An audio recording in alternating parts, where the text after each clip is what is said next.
Today we will discuss Unit 1, that is collection, classification and presentation of data. ठीक है, इसके पहले हमने इंट्रोडक्शन ऑफ स्टैटिस्टिक्स पढ़ा, स्टैटिस्टिक्स के बारे में जाना, स्टैटिस्टिक्स के रीनोन्ड प्रोफेसर्स और स्टैटिस्टिक्स की डेफिनेशन क्या होती है ये जाना, स्टैटिस्टिकल डेटा क्या होता है, स्टैटिस्टिकल पर्सन क्या होता है, ये सारी चीज़ें हमने पिछले लेक्चर में डिस्कस की थी। यहाँ से आपके जेएसओ का जो सिलेबस है, मेन सिलेबस है, वो स्टार्ट होता है। So be careful about all those things. इन यूनिट से 8 से 9 क्वेश्चन आ जाते हैं इजीली पेपर में, और बहुत केयरफुल और बहुत ही ध्यान देकर पढ़ने की ज़रूरत है। थोड़ा सा टिपिकल भी है, और अगर समझ में आ गया तो आप इसको ईजिली ग्रैप्स कर सकते हैं। So without wasting time, we should continue. सबसे पहले क्या है, method of collection of data. हम डेटा को किस तरह से कलेक्ट करते हैं। कलेक्शन ऑफ डेटा, इसमें प्राइमरी डेटा भी आ जाएगा और सेकेंडरी डेटा भी आ जाएगा। सबसे पहले हम डिस्कस कर लेते हैं कि प्राइमरी डेटा को कलेक्ट करने के मेथड कौन कौन से हैं। पहला मेथड है आपका डायरेक्ट पर्सनल इंक्वायरी मेथड, यानी कि आप डायरेक्ट व्यक्ति के पास जाते हैं, उससे इंक्वायरी करते हैं किसी भी रिलेटेड टॉपिक से। उसके बाद आपका जो शेड्यूल है तो भरा, वरना सिंपली ख़त्म हो गया। जैसे सेंसस में हम क्या करते हैं, डेटा इकट्ठा करने के लिए हम पर्टिकुलर हर एक घर पे जाते हैं, हाउस होल्ड मेंबर कितने हैं उसकी जानकारी लेते हैं, उनकी आय कितनी है इसकी जानकारी लेते हैं, और हमारे पास जो शेड्यूल है उसमें भर लेते हैं। इस तरह से ये जो मेथड है डायरेक्ट पर्सनल इंक्वायरी मेथड, इसके थ्रू हम डेटा कलेक्ट करते हैं। प्रेजेंट टाइम में 7th इकोनॉमिक सेंसस हो रही है, तो 7th इकोनॉमिक सेंसस में CSC के बंदे कॉमन सर्विस सेंटर के जो इन्यूमरेटर्स हैं वो घर घर जा कर के इंक्वायरी करते हैं कि आपके यहाँ कोई बिजनेस सेटअप है या नहीं, या आप किसी भी इकोनॉमिक एक्टिविटी में इन्वॉल्व हैं या नहीं। वो डायरेक्ट पर्सनल इंक्वायरी के थ्रू डेटा कलेक्ट करते हैं, इसीलिए इसे हम डायरेक्ट पर्सनल इंक्वायरी मेथड के नाम से जानते हैं। Indirect oral investigation, indirect oral investigation में हम क्या करते हैं कि हम डायरेक्टली व्यक्ति के पास नहीं जाते हैं, किसी और के थ्रू उस पर्टिकुलर एरिया में जो एक्टिविटीज़ हो रही हैं, ठीक, किसी एजेंसी से या किसी भी नामचीन बंदे से वहाँ के हमने ओरली उस लोकेलिटी की जिस भी सब्जेक्ट पे हमें डेटा कलेक्ट करना है ओरल इंफॉर्मेशन ले ली, तो लिया, उसी के बारे में इंफॉर्मेशन है, बस उस बंदे से न लेकर के किसी थर्ड पर्सन के थ्रू जब हम इंफॉर्मेशन ले लेते हैं डेटा पे बेस्ड, तो वो हमारी इनडायरेक्ट ओरल इन्वेस्टिगेशन कहलाती है। बाय फिलिंग ऑफ शेड्यूल, ये जो मेथड है डेटा कलेक्शन का, इसका यूज़ NSS के सर्वे में होता है। NSS के सर्वे में जब आप JSO की पोस्ट पे जाएंगे तो आपको शेड्यूल डिज़ाइन करके दे दिया जाता है। शेड्यूल डिज़ाइन कहाँ से किया जाता है, SDRD जो कि कलकत्ता में है, वहाँ पे शेड्यूल को डिज़ाइन किया जाता है, क्वेश्चनरी बनाए जाते हैं, उसके बाद वो शेड्यूल फील्ड ऑपरेशन डिवीज़न में भेज दिए जाते हैं। उसमें कई सारे क्वेश्चंस होते हैं, जिस सब्जेक्ट पे हमें डेटा कलेक्ट करना है उसी सब्जेक्ट से रिलेटेड बहुत सारे क्वेश्चन होते हैं, और उस शेड्यूल में आपको एंट्री करनी होती है। जैसे आपके पास में गाड़ी है या नहीं है, यस और नो में रिप्लाई देना है, यस तो 1, नो तो 2। इस तरह से वो शेड्यूल डिज़ाइन किए जाते हैं और आपसे यस और नो में क्वेश्चन पूछा जाता है। तो ये जो मेथड है, ये मेथड कहलाता है by filling of schedule. 4th method है आपका बाय मेल्ड क्वेश्चनरी। ठीक है, क्वेश्चनरी में क्या होता है, शेड्यूल में यस और नो में आपने रिप्लाई कर दिया, क्वेश्चनरी में क्या होता है, सारी इंफॉर्मेशन हम कई सारे क्वेश्चंस बना देते हैं। ठीक है, जैसे आपके पास सोर्स ऑफ इनकम क्या है, आपका एक्सपेंडिचर क्या है, ठीक, एक क्वेश्चन हो गया आपका सोर्स ऑफ इनकम क्या है, एक क्वेश्चन हो गया उसी क्वेश्चन के अंदर आपका एक्सपेंडिचर क्या है। एक्सपेंडिचर के अंदर भी हमने डिफरेंट सेक्शंस में क्वेश्चन डिजाइन कर दिए। खाने पीने पे कितना खर्च होता है, लाइट इलेक्ट्रिसिटी पे कितना खर्च होता है, उसके बाद आपका एजुकेशन पे कितना खर्च होता है। तो इसी में हमने 3 सब पार्ट कर दिए। सेविंग कितनी करते हैं आप, ठीक है, ये क्वेश्चंस के अंदर हमने सब पार्ट क्वेश्चन के बना दिए, तो वो बाय मेल्ड क्वेश्चनरी मेथड कहलाता है। फिफ्थ जो मेथड है आपका वो है information from local agent and correspondence. आप किसी विलेज में गए, किसी टाउन एरिया में गए, टाउन एरिया में नगर निगम के थ्रू हम इंफॉर्मेशन ले लेते हैं, विलेज में हम पंचायत में या जो प्राइमरी के टीचर्स होते हैं उनके थ्रू जब हम किसी भी सब्जेक्ट पे डेटा कलेक्ट करते हैं तो वो ये मेथड कहलाता है information from local agent and correspondence. Then the sixth method is old records by direct observational method.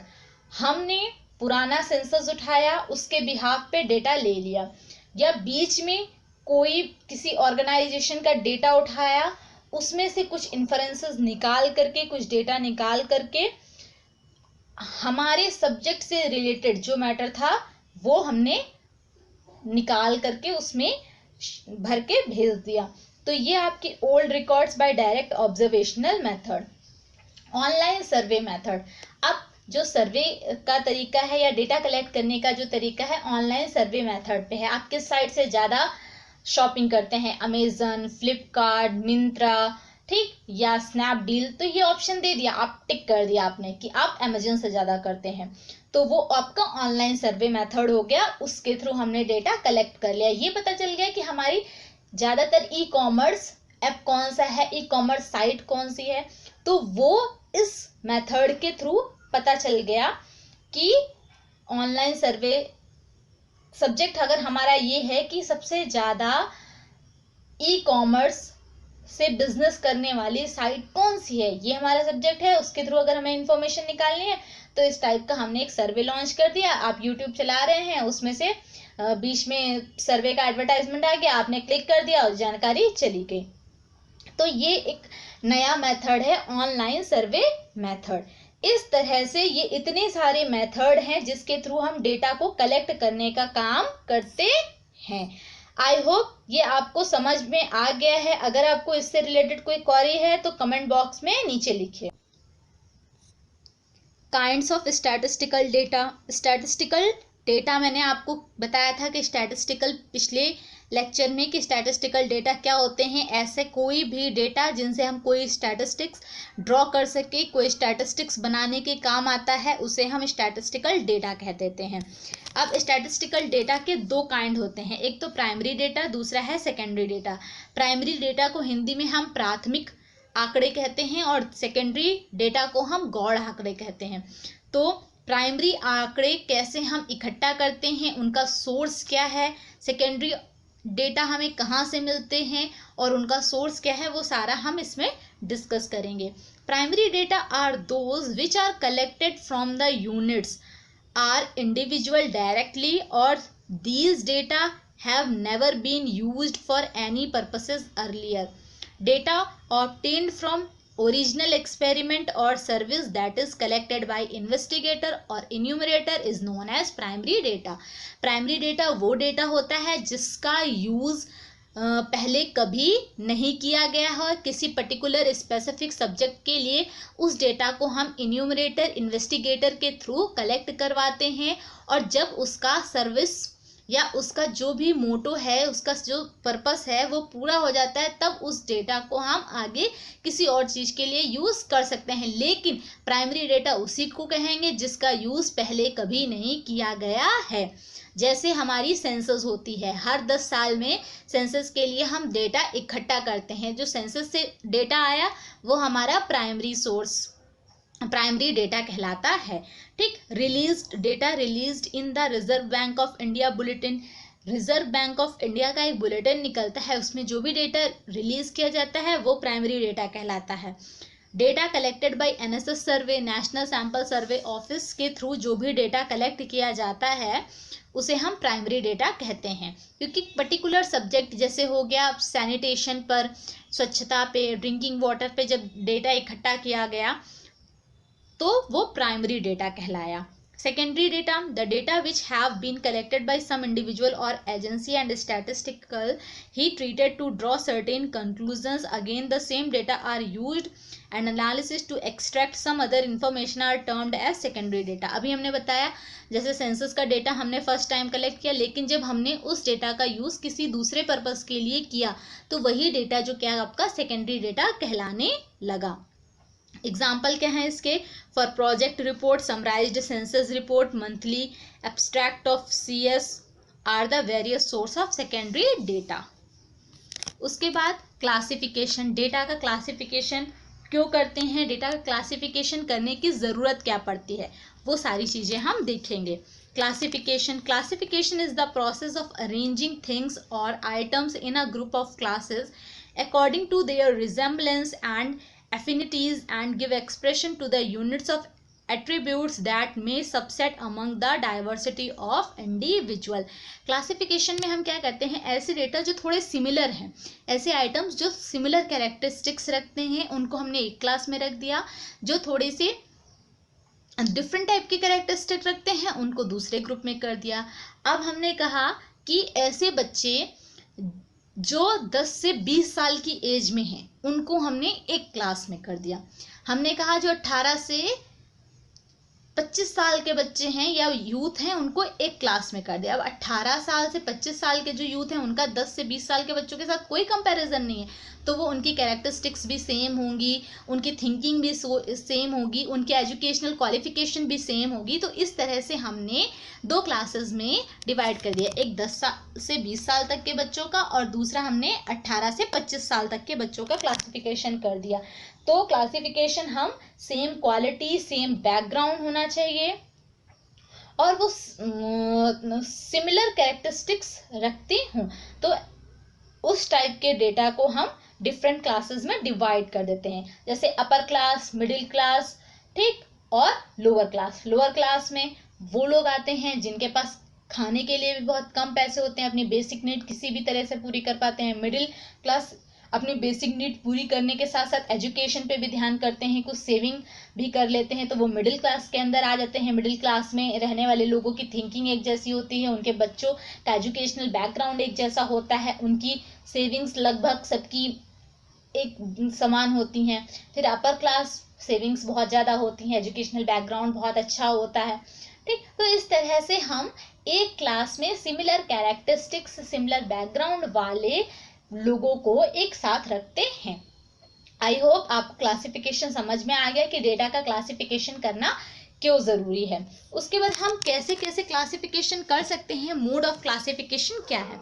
Geographical classification मतलब भौगोलिकता के आधार पर। जियोग्राफी मतलब जो हमारी जैसे हमने इंडिया में ही क्लासिफिकेशन किया, अगर हमें डेटा लेना है तो हमने क्या किया, जो हमारे पहाड़ी एरिया हैं या जो नॉर्थ इंडिया में हैं, जम्मू कश्मीर साइड के लोग, वो एक क्लास में कर दिया। मैदानी इलाकों वाले लोगों का जब हमने डेटा लिया है तो वो एक क्लास में कर दिया, ठीक है। जो नॉर्थ इंडिया के हैं उनको एक क्लास में कर दिया, दक्कन के जो लोग हैं साउथ इंडिया के एक क्लास में कर दिया, जो रेगिस्तान साइड के लोग हैं उनके एक क्लास में कर दिया। तो ज्योग्राफी के अकॉर्डिंग, इंडिया की ज्योग्राफी क्योंकि डिफरेंट है तो हम एक इसका भी क्लासिफिकेशन का टाइप ले लेते हैं। फिर क्रोनोलॉजिकल क्लासिफिकेशन। क्रोनोलॉजिकल क्लासिफिकेशन वो क्लासिफिकेशन होता है जिसमें हम टाइम के आधार पे डेटा को डिवाइड करते हैं। जैसे एक दशक का डेटा ले लिया, CPI-U, या आपका सेंसस जो होती है एक दशक तक के सेंसस में कुछ सिमिलर कैरेक्टरिस्टिक्स होंगी, उनका educational level, literacy, gender gap, ये सब एक जैसा होगा। दूसरे दशक में हो सकता है वो हाई हो, कम हो। तो जब हम टाइम के अकॉर्डिंग डेटा का क्लासीफाई करते हैं तो वो जो डेटा कहलाता है वो क्रोनोलॉजिकल क्लासिफिकेशन के अंतर्गत आता है। फिर क्वालिटेटिव क्लासिफिकेशन। क्वालिटेटिव क्लासिफिकेशन में मैग्नीट्यूड नहीं होता है, जिसको कहते हैं परिमाण नहीं होता है, या तो किसी व्यक्ति के अंदर वो क्वालिटी होगी या नहीं होगी। जैसे कोई व्यक्ति शराब पीता है या नहीं पीता है, तो इसको हम कोई रैंक नहीं दे सकते हैं कि वो 10 नंबर तक की शराब पीता है या 20 नंबर तक की शराब पीता है। तो ऐसा हम नहीं कह सकते, पीता है तो पीता है, नहीं पीता है तो नहीं पीता है। स्मोकिंग करता है तो हाँ, यस और नो में जिसका रिप्लाई दिया जा सके, ठीक है, उसको हम क्वालिटेटिव क्लासिफिकेशन कहते हैं। उसके बाद क्वांटिटेटिव क्लासिफिकेशन, हाँ एवरेज हाइट इतनी है या एवरेज वेट इतना है, तो वो आपका क्वांटिटेटिव, जिसकी कोई क्वांटिटी हो, कोई परिमाण हो किसी डेटा का, तो वो क्वांटिटेटिव क्लासिफिकेशन कहलाता है।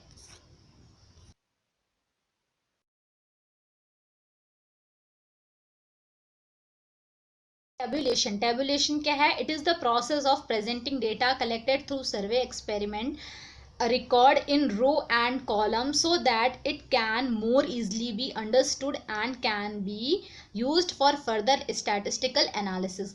टेबल के फॉर्म में जब हम डेटा को रिप्रेजेंट करते हैं तो वो थोड़ा सा इजी हो जाता है, उसको समझना भी इजी हो जाता है, और हम उसको फर्दर जो मैथमेटिकल एनालिसिस है या स्टैटिस्टिकल एनालिसिस है उसका यूज़ उन तरह की एनालिसिस करने के लिए कर सकते हैं। क्योंकि टेबुलेशन जब एक बार हमने कर दिया तो डेटा से हम कई तरह के इन्फरेंसेस निकाल सकते हैं, उनकी एनालिसिस कर करके कई सारे हम कैरेक्टरिस्टिक्स पॉपुलेशन की फाइंड आउट कर सकते हैं। तो ये टाइम कम कंज्यूम करता है और अच्छे रिजल्ट प्रोवाइड कराता है, इसीलिए हमें टेबुलेशन करने की ज़रूरत होती है। पार्ट ऑफ टेबल क्या होती है? टाइटल।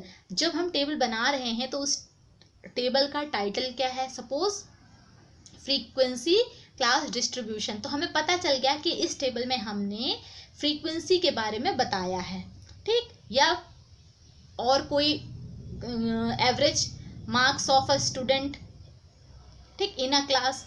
तो हमें पता चल गया कि इसका टाइटल क्या है। ये जो टेबल है ये हमें उस क्लास के किसी बच्चे के एवरेज मार्क्स के बारे में बता रहा है। अब टेबल के पार्ट क्या होंगे? टाइटल हो गया आपका। सेकंड है कैप्शन एंड स्टब। अब टेबल के अंदर, ठीक, एवरेज मार्क्स, तो एवरेज मार्क्स के अंदर किस किस टाइप के मार्क्स होंगे? क्वार्टरली मार्क्स हैं, एनुअल मार्क्स हैं, हाफ ईयरली मार्क्स हैं, तो वो वो कैप्शन एंड स्टब्स के अंदर आ जाएगा। फिर बॉडी प्रीफैक्टोरियल, बॉडी के अंदर हम क्या क्या रखेंगे? अब अगर हमने हाफ ईयरली मार्क्स लिए तो उसके अंदर जितने भी सब्जेक्ट हैं वो सारे के सारे लिख देंगे बॉडी प्रीफैक्टोरियल के अंदर, Hindi, English, mathematics, social science.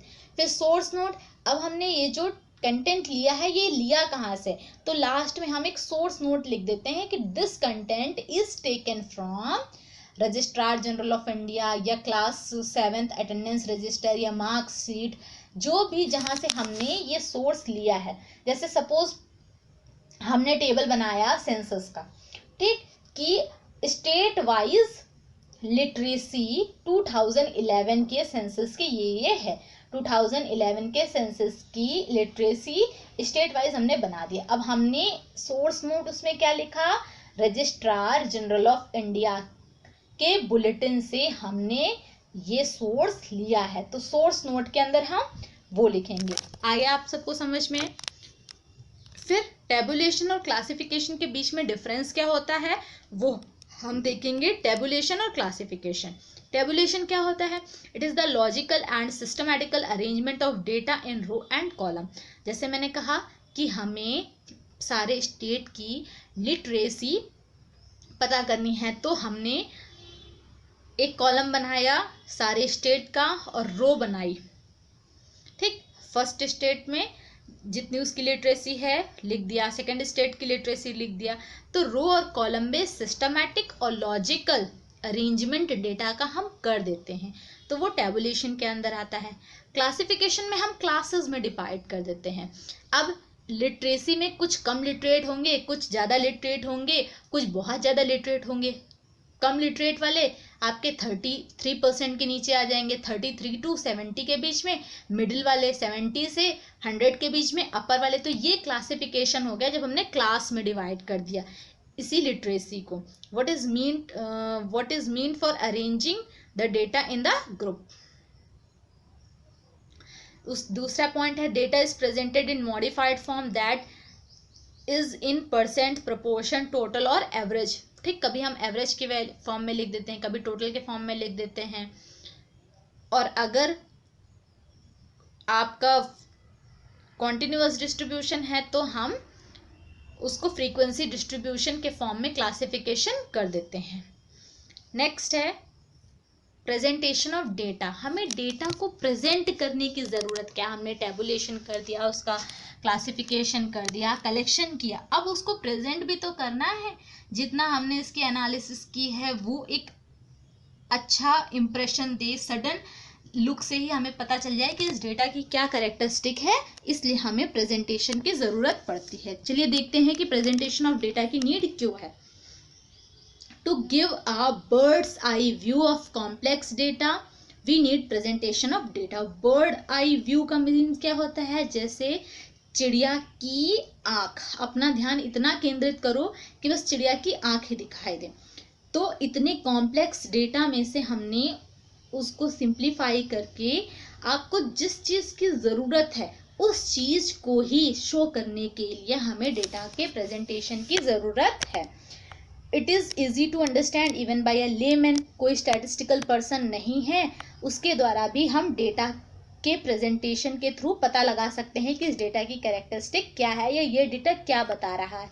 जैसे क्रिकेट मैच में कई सारे आपके प्रेजेंटेशन करे जाते हैं डेटा के, पाईग्राम के थ्रू, बार के थ्रू, तो वो डेटा को प्रेजेंट करता है। It saves time and labour, time बचाता है, परिश्रम भी आपको बचाता है। Facilitate comparison and have a long lasting impression on our brain. इससे हम कंपैरिजन ईजिली कर सकते हैं और इसका जो इफेक्ट है हमारे ब्रेन पे वो काफ़ी लॉन्ग लास्टिंग होता है, हम इसको जल्दी से भूलते नहीं है। डेटा आपको नहीं याद रहेगा, लेकिन जब हमने उसको प्रेजेंटेबल फॉर्म में दिखा दिया तो वो चीज़ें आपको याद रहेंगी। ठीक, अब इसका एक एग्जांपल मैं आपको दे देती हूँ। जैसे डिफरेंट सिटीज़ की, मेट्रो सिटीज़ की हम बात करते हैं, मुंबई हो गया, पुणे हो गया और बैंगलोर हो गया, आपका दिल्ली हो गया, तो इनमें महंगाई की दर क्या है, इसको अगर हमने बार ग्राम के थ्रू दिखा दिया, बार डायग्राम के थ्रू दिखा दिया, तो उसका इम्पैक्ट ज़्यादा होगा आपके माइंड में एज कंपेयर टू, हमने कहा वहाँ की महंगाई है 3.6, वहाँ की 4.2, यहाँ 21.2, तो वो याद आपको कम रहेगा एज कंपेयर टू डेटा। जब उसका बार काफ़ी ऊंचा तक जाएगा तो याद रहेगा कि हाँ, बम्बई की जो महंगाई दर है वो सबसे ज़्यादा है।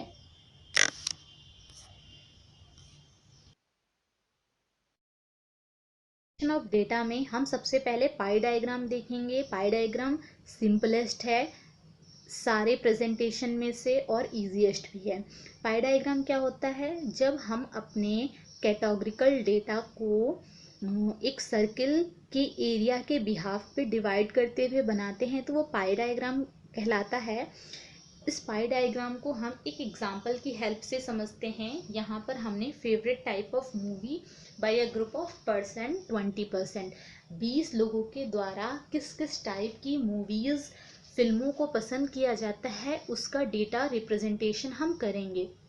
सबसे पहले हमने मूवीज़ को कैटेगरीज में डिवाइड कर लिया। तो मूवीज़ को कितनी कैटेगरी में डिवाइड किया, मूवीज़ को हमने 5 कैटेगरी में डिवाइड किया। एक comedy, action, romance, drama, scientific fiction. अब 4 लोगों के द्वारा जैसे साइंटिफिक फिक्शन मूवी पसंद की जाती है तो ये 4 लोगों का हमने परसेंट निकाल लिया। ये टोटल पॉपुलेशन का 20% है। तो अब हम क्या करेंगे, इस 20% के बिहाफ पे ये एक पॉइंट के अराउंड कितने डिग्री का एंगल लेगी वो भी हम कैलकुलेट कर लेंगे। देन फिर हम ये बार डायग्राम ड्रॉ करते हैं। आइए कैलकुलेट करते हैं कि 20% के अकॉर्डिंग ये एक पॉइंट के अराउंड कितनी डिग्री का एंगल लेगी। टोटल पॉपुलेशन को हमने 100% मान लिया, तो 100% किसने के बराबर हो गया आपका, 100% आपका हो गया 360 डिग्री के बराबर। ठीक है, तो 20% के लिए हम क्या करेंगे, 20% के लिए हम 360 डिवाइडेड बाई 100 इंटू 20 करेंगे, ये 78 डिग्री आ गया। अब 78 डिग्री का एंगल आप ड्रॉ कर लेंगे। उसी तरह हम कॉमेडी के लिए एंगल ड्रॉ करेंगे, फिर एक्शन के लिए, फिर रोमांस के लिए, फिर ड्रामा के लिए।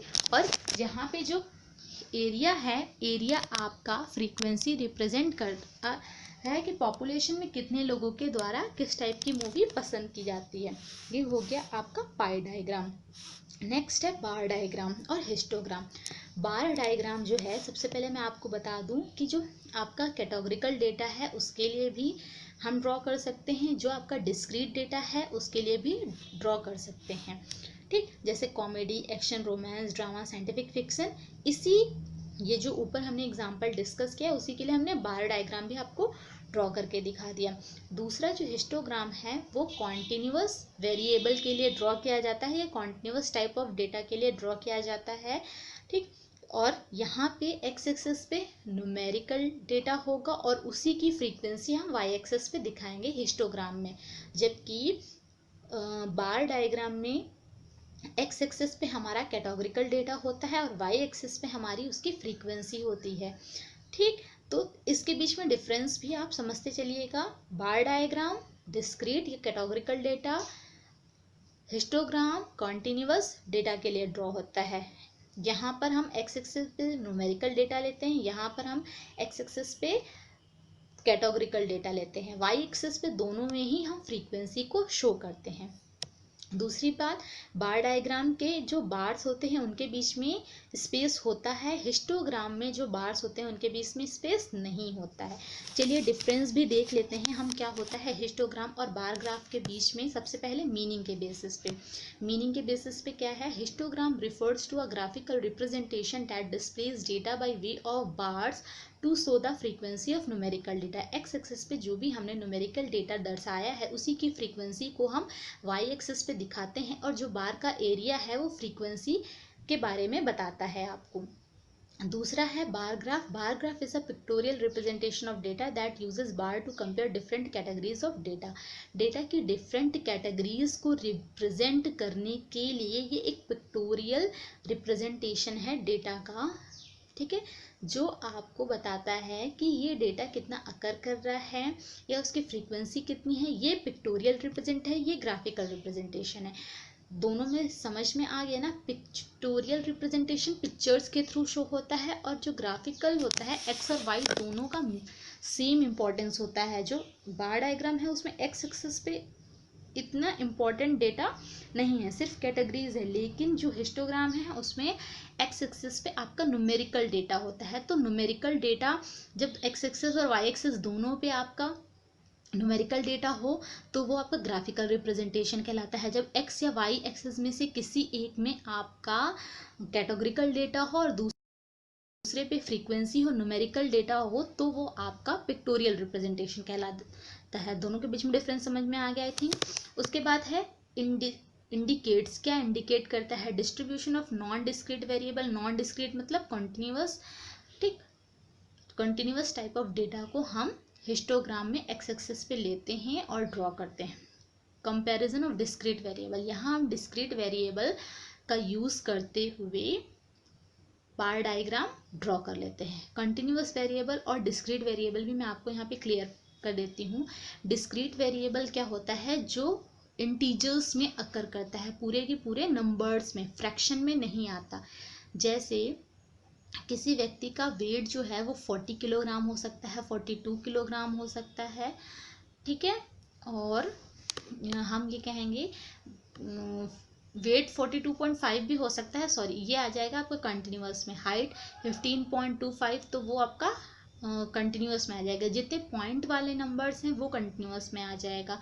लेकिन अगर हम कहें बनाना कितने होंगे, एक या दो होंगे। बनाना को हाफ बनाना में तो हम डिवाइड करके काउंट नहीं कर सकते हैं। उसी तरह स्टिक 1 होगी, 2 होगी, मैच स्टिक 1 2, तो जिसको हम 1 2 3 में काउंट करते हैं वो आपका डिस्क्रीट में आ जाता है। जिसको पॉइंट में, फ्रैक्शंस में हम काउंट कर सकते हैं, कैलकुलेट कर सकते हैं, वो आपका आ जाता है हिस्टोग्राम के अंतर्गत या कॉन्टिन्यूअस डेटा के अंतर्गत आता है।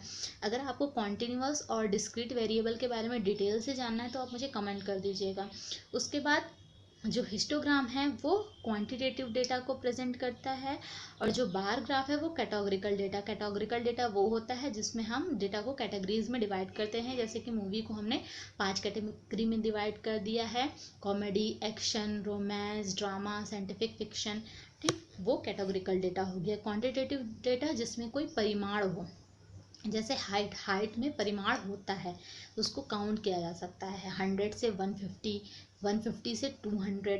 ठीक, spaces bar touches each other, hence there are no spaces between bars. ये पहले भी हमने बताया है कि बार्स के बीच में कोई स्पेस नहीं होता है हिस्टोग्राम में, जबकि आपका बार डायग्राम में बार के बीच में स्पेस होता है, क्योंकि एक्स एक्सिस पे कोई रिलेवेंट डेटा, कोई क्वांटिटेटिव डेटा नहीं होता है। इस वजह से बार डायग्राम में आपका एक्स एक्सिस में जो बार्स होते हैं उनके बीच स्पेस होता है।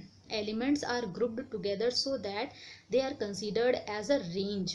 ये हम ग्रुप्ड एक साथ करते हैं ताकि हमें रेंज पता चल जाए। 100 हो गया, 150, 200, 250, 300, 350। अब 350 माइनस 100 यानी कि 350 से 100 के बीच में सारे पेड़ों की रेंज लाई कर रही है।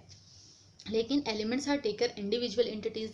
यहाँ पे कॉमेडी मूवी का अपना अलग अस्तित्व है, एक्शन मूवी का अपना अलग अस्तित्व है, रोमांस का अपना अलग अस्तित्व है। इन सबको हम एक साथ किसी रेंज में नहीं रख रहे हैं, किसी ग्रुप में नहीं रख रहे हैं।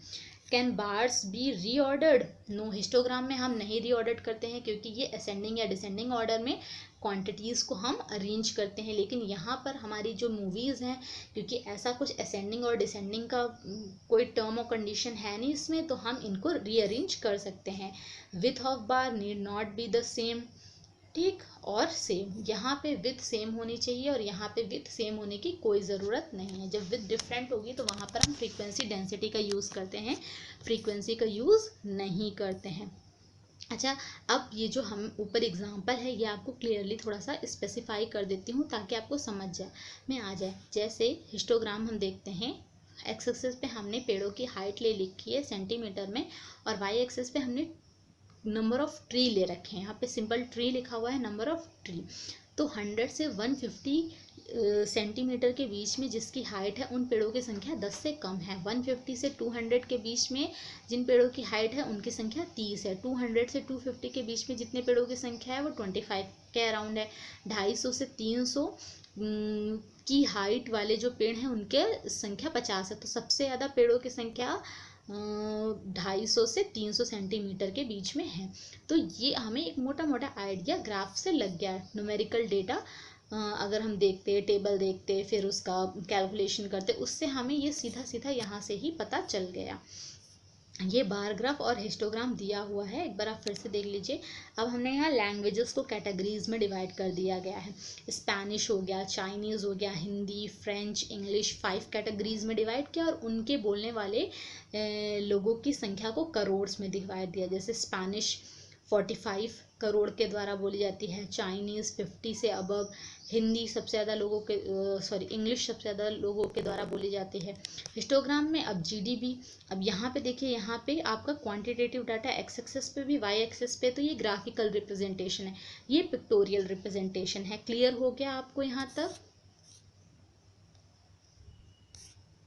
पिक्टोग्राफ क्या होता है? पिक्टोग्राफ पिक्चर्स को यूज करके ड्रॉ किया जाता है। अब pictograph uses pictures to show data collected. जो भी हमने डेटा कलेक्ट किया है उसको रिप्रेजेंट करने के लिए हम पिक्चर्स का यूज़ करते हैं।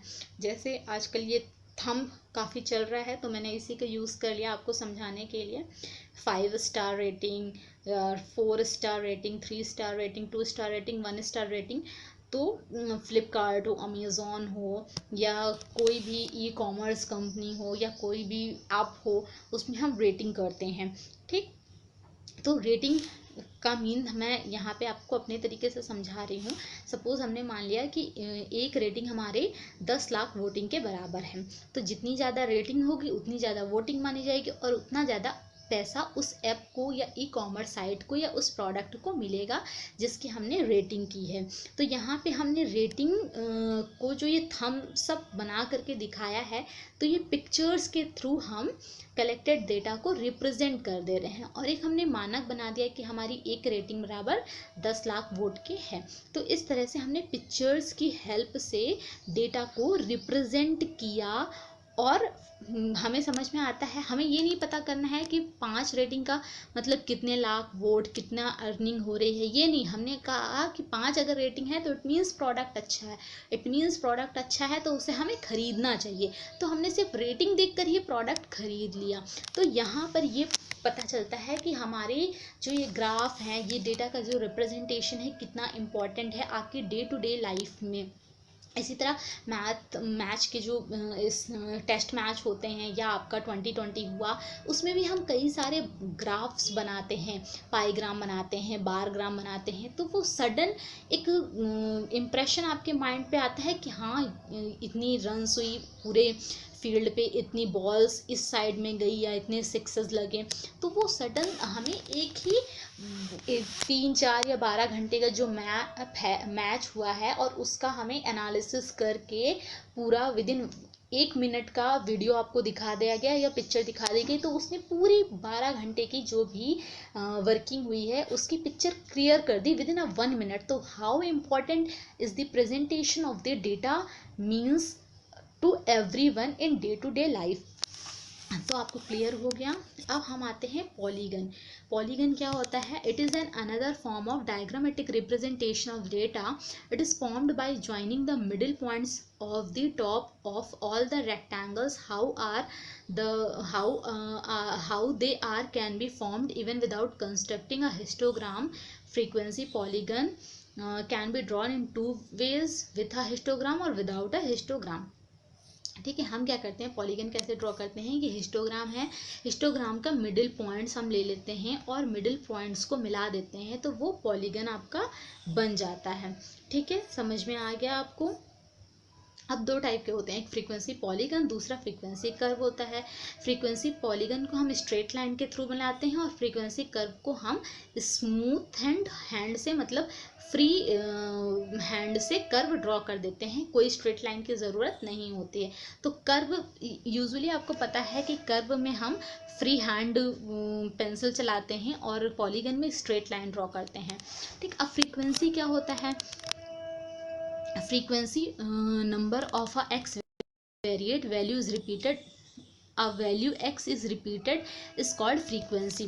ठीक, फ्रीक्वेंसी क्या है? फ्रीक्वेंसी वो नंबर है जब कोई वेरिएबल या कोई ऑब्जर्वेशन कितने बार अकर कर रहा है, कितने बार आ रहा है हमारे एक्सपेरिमेंट में, वो उसकी फ्रीक्वेंसी हो जाती है। सपोज सहवाग ने छक्के मारे, ठीक, एक दिन वनडे मैच हुआ और उस वनडे मैच में सहवाग ने 12 छक्के लगा दिए, तो छक्कों की फ्रीक्वेंसी कितनी हो गई? सिक्सेस की फ्रीक्वेंसी 12 हो गई। समझ में आ गया? 6 कितने बार अकर किया? 12 टाइम्स 6 अकर किया, तो 12 टाइम्स 6 ने अकर किया तो 6 की फ्रीक्वेंसी कितनी हो गई? 12। इसी तरह अगर हम बात करें वीरेंद्र सहवाग की, सॉरी इस तरह बात करें विराट कोहली की, तो विराट कोहली ने माना 5 चौके मारे, तो हम कहेंगे कि चौकों की फ्रीक्वेंसी कितनी है? 5। तो ये समझ में आ गया आपको, फ्रीक्वेंसी कोई ऑब्जर्वेशन कितने टाइम अकर कर रहा है वो उसकी फ्रीक्वेंसी कहलाती है। चौकों की फ्रीक्वेंसी 5 हो गई, छक्कों की फ्रीक्वेंसी 12 हो गई। क्लियर हो गई आपको पूरी पिक्चर? फ्रीक्वेंसी क्या है? ठीक है, फ्रीक्वेंसी डिस्ट्रीब्यूशन भी हम आपको बता देते हैं। When we represent all the data set in well mannered way with corresponding frequency is known as frequency distribution.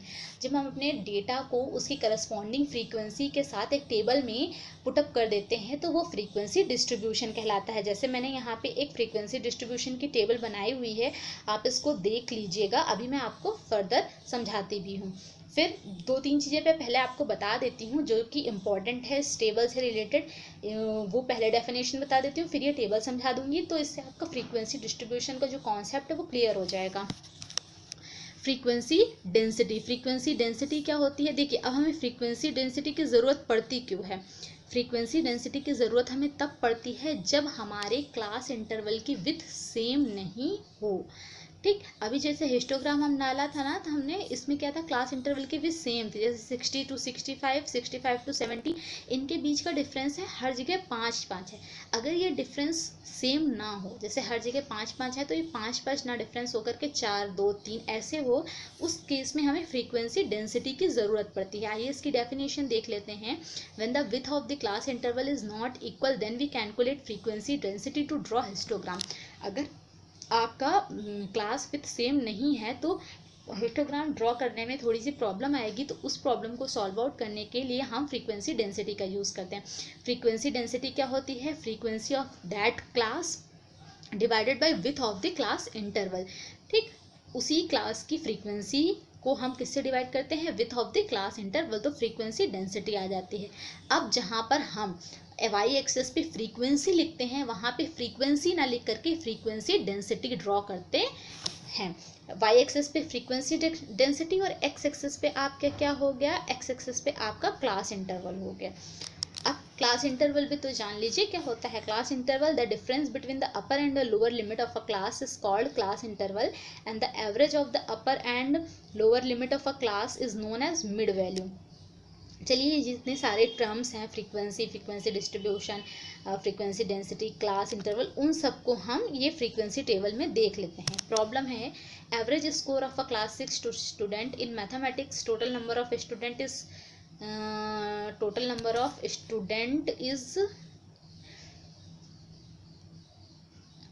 ठीक, total number of student in class 6 is 40।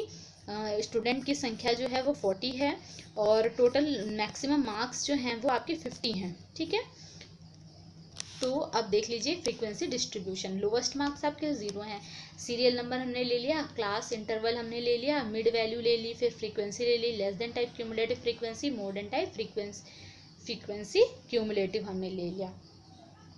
तो सबसे पहले हमने फर्स्ट कॉलम में क्लास इंटरवल डिफाइन कर दिया। Class interval 50 maximum marks से total कितने मार्क्स थे आपके? टोटल आपके कितने मार्क्स थे? लोवेस्ट मार्क्स आपके 0 थे और फ्रीक्वेंसी मैक्सिमम मार्क्स आपके 50 थे। तो इस तरह से हमने ड्रॉ कर लिया फ्रीक्वेंसी टेबल। ठीक, क्या किया हमने? 10-10 का डिफरेंस लेकर के 5 क्लासेस बना ली, इसको कैटेगरी में डिवाइड कर दिया। एक कैटेगरी 0 से 10 की हो गई, दूसरी कैटेगरी 10 से 20 की हो गई, तीसरी 20 से 30 की, फिर 30 से 40 और 40 से 50 की हो गई। फिर हमने इनकी मिड वैल्यूज निकाल ली। मिड वैल्यू मैंने बताया था upper limit plus lower limit divided by 2, 0 plus 10 divided by 2, 5, 10 plus 20 divided by 2, 15, 20 plus 30 divided by 2, 25, 30 plus 40 divided by 2, 35, 40 plus 50 divided by 2, 45। इस तरह से हमने मिड वैल्यू निकाल ली। ठीक, फिर फ्रीक्वेंसी हमें दी हुई थी 0 से 10 मार्क्स, जितने बच्चों के आए हैं उनकी फ्रीक्वेंसी 8 है। 10 से 20, 10, 20 से 35, 30 से 35, सबसे ज़्यादा मार्क्स इसी कैटेगरी के लोग किए आए हैं, दैट इज 50, 40 से 50 2 बच्चों के आए। अब less than type cumulative frequency में हम नेक्स्ट क्लास की जो फ्रीक्वेंसी है उसको ऐड करते हैं, जैसे 80 हो गया, 18 हो गया, ठीक, 25, 23, 38, 40। कैसे निकाला? 8 है सिम करस्पॉन्डिंग, तो 8 लिख दिया हमने। 8 में 10 जोड़ा 18 हो गया, 18 में 5 जोड़ा 23 हो गया, 23 में 15 जोड़ा 38, 38 में 2 जोड़ा 40। तो ये less than type cumulative frequency. More than type में जो टोटल है फ्रीक्वेंसी का वो हम सबसे ऊपर लिख करके करस्पॉन्डिंग फ्रीक्वेंसी को माइनस कर देते हैं। 40 minus 8 32, 32 minus 18 22, 32 minus 10 22, 22 minus 5 17, 17 minus 15 2। तो ये आ गई आपकी मोर than type cumulative frequency, less than type cumulative frequency. अब आप कहेंगे कि मैडम ने यहाँ पे less than type cumulative frequency और मोर देन टाइप फ्रीक्वेंसी क्यों बता दी? वो इसलिए बता दी कि नेक्स्ट हम जो पढ़ने वाले हैं ओजाइव पढ़ने के लिए आपको less than type cumulative frequency और more than type cumulative frequency दोनों आनी चाहिए। और ये आपने देख लिया है कि हम less than type cumulative frequency और more than type cumulative frequency कैसे कैलकुलेट करेंगे। ठीक, अब मोस्ट इम्पॉर्टेंट है ओजाइव क्या होता है? हम आपका जो भी न्यूमेरिकल डेटा है उसको वाई एक्सेस पे ले लेंगे और फ्रीक्वेंसी को न्यूमेरिकल डेटा को एक्स एक्सेस पे और फ्रीक्वेंसी को वाई एक्सेस पे ले लेंगे। उसके बाद हम less than type cumulative frequency draw करेंगे और हम मोर than type cumulative frequency draw करेंगे। इनका जो इंटरसेक्टिंग पॉइंट होगा उससे हम एक परपेंडिकुलर एक्स एक्सेस पे डालेंगे, तो वो परपेंडिकुलर एक्स एक्सेस से जिस पॉइंट पे कट करेगा उसको हम मीडियन कहते हैं। तो ओजाइव का यूज़ हम मीडियन और मोड को फाइंड आउट करने में भी करते हैं कभी कभी। ठीक है, अब an ogive is a line graph where the bases are class boundaries. Bases मतलब जो आपका बेस है एक्स एक्सिस, वो क्लास बाउंड्री हो गई। और हाइट जो है वो फ्रीक्वेंसी हमेशा शो करती है, तो height are the less than type cumulative frequency for less than ogive और more than cumulative frequency for greater than ogive. तो 2 टाइप के ओजाइव हो गए, लेस देन ओजाइव और मोर देन ओजाइव या ग्रेटर देन ओजाइव। अब आपको कुछ क्लास इंटरवल के बारे में जानना भी बहुत ज़रूरी है। Open and class interval. Open and class interval क्या होता है? If in group classes the lower limit of the beginning class is not specified and or the upper limit of the highest class is not specified, it is known as a grouped data with open end classes। जब हम lower limit किसी class interval की या upper limit दोनों में से कोई specify नहीं हो, स्पेसिफाई का मतलब क्लियरली नहीं बताई हो, जैसे 10, 20 इस तरह से ना कह के अगर हम ये कह दें कि मोर देन 10 है या लेस देन 10 है, तो वो आपकी ओपन एंड क्लास इंटरवल कहलाता है।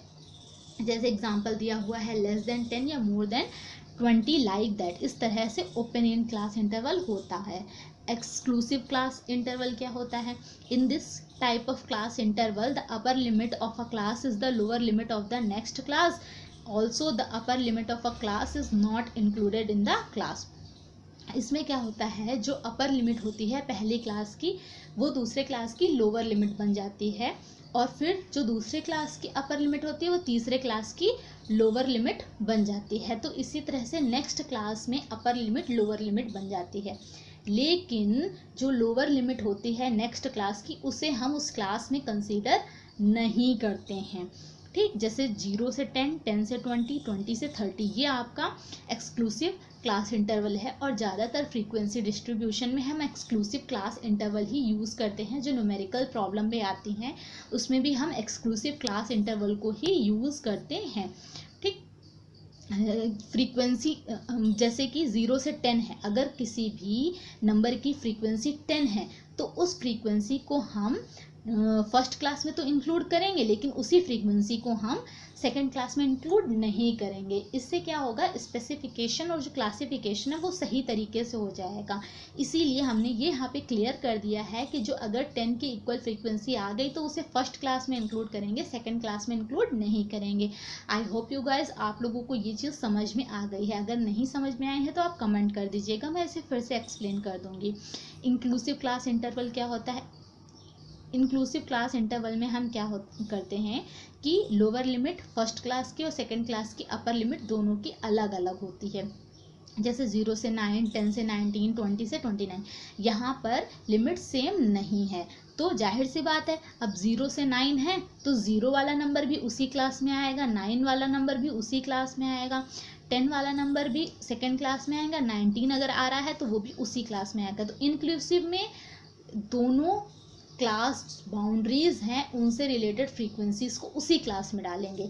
एक्सक्लूसिव क्लास इंटरवल में हम एक्सक्लूड करते हैं, सिंपल समझ लो, एक्सक्लूसिव में एक्सक्लूड करते हैं, इंक्लूसिव में दोनों ही क्लास बाउंड्रीज आपकी इंक्लूसिव होंगी, मीन्स उससे रिलेटेड अगर नंबर आ रहा है तो वो इंक्लूड हो जाएगा। चलिए मैं आपको एक एग्जांपल के थ्रू यहाँ पे समझा देती हूँ। यहाँ पे हम क्लास इंटरवल लिख देते हैं 0 से 9, 10 से 19 और 20 से 29।